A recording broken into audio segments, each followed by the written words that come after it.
Para sa mga balitang napapanahon, narito ang bagong San Pablo News Updates.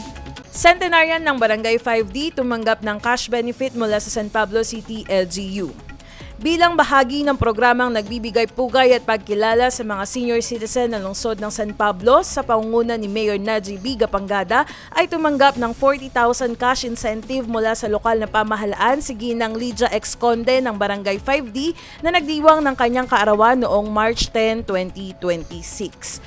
Personal na iniabot ang nasabing cash incentive ng mga kinatawan ng pamahalaang lungsod sa pangunguna ng Office of the Senior Citizen Affairs kasama sina OIC Oscar Head, Engineer Odilon C. Aquino, Josephine M. Velasco, Maria Reylinda C., Leovido X. Conde ng City Treasurer's Office at Attorney Joseph Marnic V. De Mesa, OIC City Legal Officer na kumatawan kay Mayor Nadji sa paggawad ng benepisyo.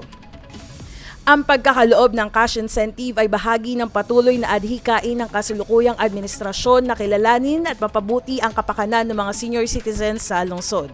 Kasabay nito ang pagpapatupad ng iba't ibang programa at serbisyong nakatuon sa kanilang kalusugan, kapakanan at kalidad ng pamumuhay sa ilalim ng programa ni Mayor Nadji na trabaho, edukasyon at kalusugan. Para sa bagong San Pablo News Update, ito si Ira Diaz mula sa CIO News and Public Affairs.